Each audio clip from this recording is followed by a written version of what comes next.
Kondo-san.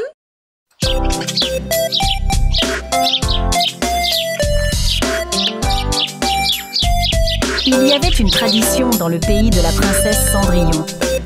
Chaque année, les écoliers visitent le palais et sont accueillis par la famille royale.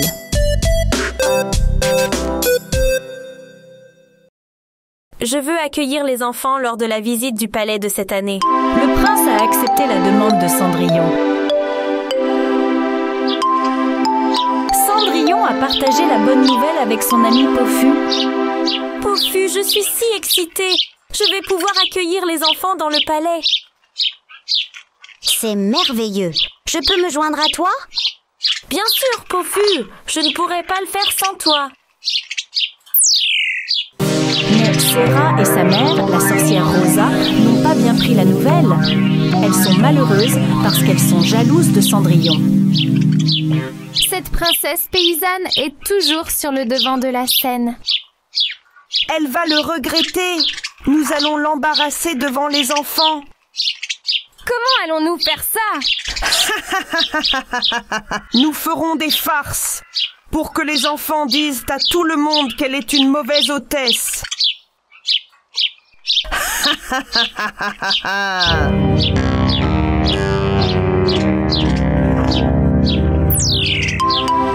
Le lendemain, les enfants sont venus visiter le palais. Quelle belle fleur! Merci! Voilà pour vous. J'ai fait préparer ces beignets pour vous.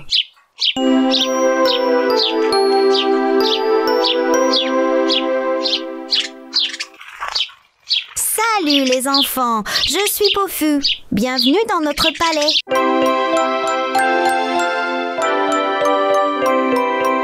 Selon l'itinéraire, les enfants vont d'abord visiter le musée du palais. Les enfants, dans ce musée, vous verrez des objets précieux qui font partie de l'histoire du palais. Hé, n'entrez pas dans ce musée. Il y a un fantôme là-dedans. C'est Sera. De quoi parle-t-elle? La rumeur s'est répandue comme une traînée de poudre, alors les enfants n'ont pas voulu entrer dans le musée. Oh! Il y a un fantôme?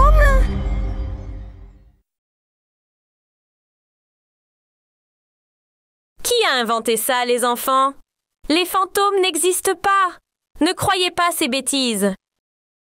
Je suis sûre que la sorcière Rosa et sa fille ont quelque chose à voir avec ça. Finalement, Cendrillon a réussi à convaincre les enfants et ils sont tous entrés dans le musée.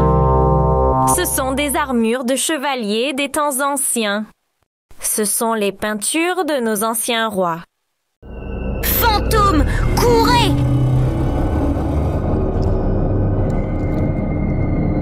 Attendez, les enfants, calmez-vous. Un fantôme?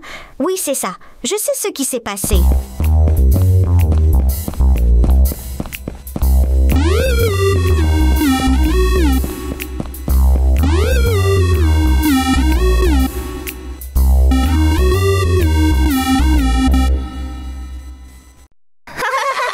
Regardez le fantôme! Regardez le fantôme!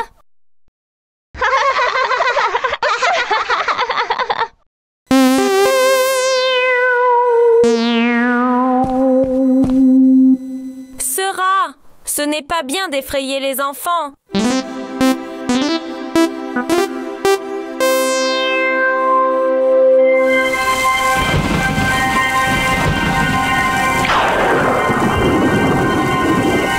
Espèce de stupide incompétente! Qu'est-ce que je dois faire?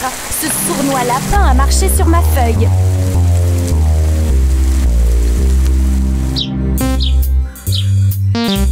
Après le musée, ils faisèrent la deuxième partie de la visite.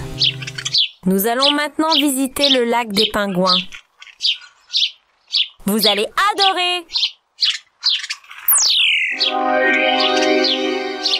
Les enfants semblent beaucoup aimer Cendrillon.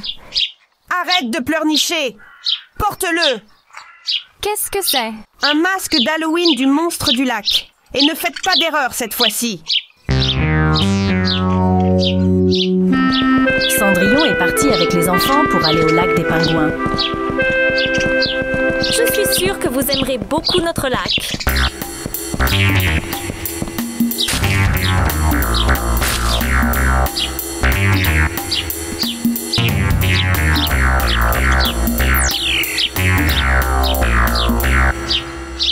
Les enfants, n'allez pas au lac. Il y a un monstre là-bas. La princesse vous met en danger.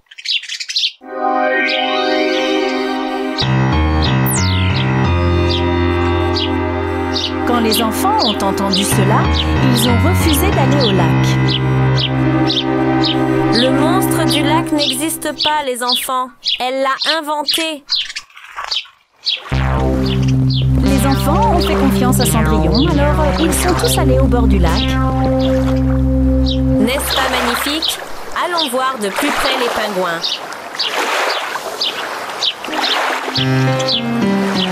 Le monstre du lac! Le monstre du lac! Courez!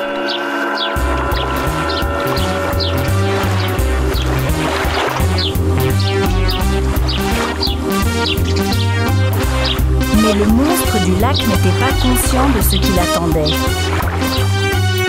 Viens, monstre du lac, je t'attendais.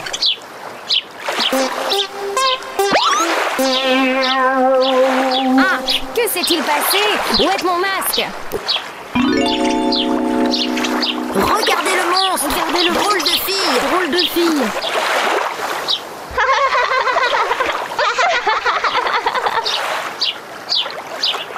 Sera encore toi. Bonjour, bonjour. Je vous ai fait une farce, les enfants. Quand la visite fut terminée, Cendrillon organisa un dîner pour les enfants. Il y avait de délicieux gâteaux et des biscuits sur la table. Tout a été spécialement préparé pour vous, les enfants. J'espère que vous les aimerez. J'adore. Miam! Mangez vos pâtisseries et buvez votre thé. De beaux cadeaux vous attendent.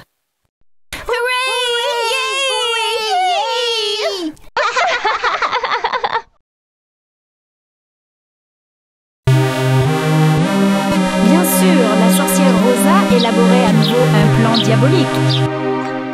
Je vais gâcher ce dîner. Je vais nuire cette princesse idiote. Quel est ton plan? Venez avec moi. Ils sont allés vers un arbre avec une ruche dessus. Que crois-tu qu'il va se passer quand tu vas jeter cette ruche dans le jardin? Les abeilles vont sortir et voler vers les bonbons. Je peux déjà le voir. Bien joué. Parfois, ton esprit fonctionne. Allez, maman, pousse le bâton un peu plus. Je l'ai fait. Et voilà. Arrête de tirer. Mais les choses ne se sont pas passées comme la sorcière Rosa l'espérait. Ah, qu'est-ce qui se passe? Je vais tomber. Abeilles, courons, vite, à l'aide. Pendant que Cendrillon et les enfants s'amusaient en ouvrant leurs cadeaux, ils virent ce qui se passait de l'autre côté du jardin. Ne seraient-ce pas les deux sorcières Rosa et sa fille? Mais pourquoi les abeilles les poursuivent-elles? Dieu sait quels méfaits elles préparaient.